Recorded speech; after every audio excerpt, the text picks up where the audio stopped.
Nous vous invitons à présent aussitôt pour la mise en scène de No Man's Land, une pièce théâtrale inspirée du roman Le monde s'effondre des Chinois Achebe. Dans la représentation qui traite de conflits de civilisation africaine et occidentale, la pièce séduit surtout par son jeu d'acteur. Frédéric Nintiema.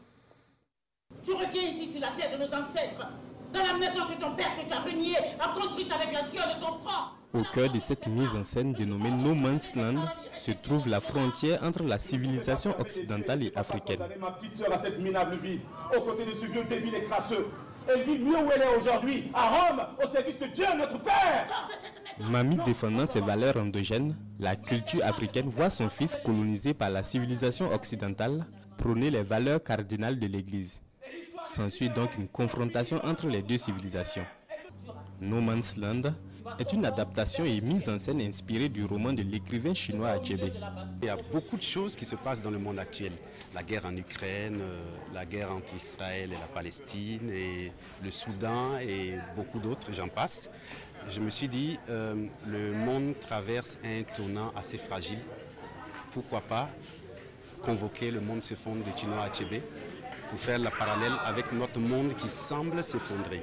Plus ou moins une civilisation occidentale qui tend vers sa chute et puis évoquer des sujets d'aujourd'hui, des sujets de 2024. Mamie, j'arrive. Dina, viens ici, je n'ai pas fini.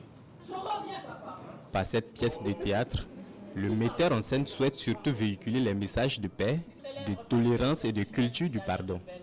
Une mise en scène qui plonge le public dans la réalité à travers ses nombreux questionnements. Ce sont des questionnements qui sont d'actualité, qui nous interrogent bien sûr sur notre histoire, sur notre parcours, sur le choc de civilisation, mais bien sûr de la colonisation, bien sûr la pénétration des autres religions.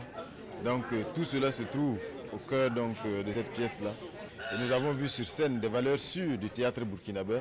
Et c'est vraiment inviter tous les Burkinabés à venir voir les pièces de théâtre. C'est très riche, c'est très instructif. Pour les passionnés de théâtre, c'est un spectacle captivant, un pur délice, d'où cet engouement au Carrefour international de théâtre de Ouagadougou qui refuse du monde. Après avoir lu l'œuvre et revenu voir aussi l'adaptation au théâtre, ça fait un autre monde. Et ils nous ramènent des fantômes sur la scène qui nous racontent ce qu'ils ont vécu de l'autre côté et comment est-ce qu'ils n'arrivent pas à atteindre l'au-delà parce qu'ils ne sont pas passés par, ils ne sont pas morts de mort naturelle. Et donc ça c'est un point qui m'a beaucoup touché dans cette pièce-là. Ce qui a retenu mon attention c'est plutôt le passé et le présent. Voilà, ce que nos parents perçoivent par le passé et ce que nous on voudrait pour le présent. C'est ça qui m'a beaucoup marqué. J'ai vraiment adoré. Et je pense revenir suivre parce que je n'ai pas tout suivi. La mise en scène de No Man's Land, inspirée du roman Le monde s'effondre, se poursuit jusqu'au 6 juillet prochain à Ouagadougou dans l'enceinte du CITO, le Carrefour international de théâtre de Ouagadougou. Le prix d'entrée est fixé entre 1000 francs et 1500 francs CFA.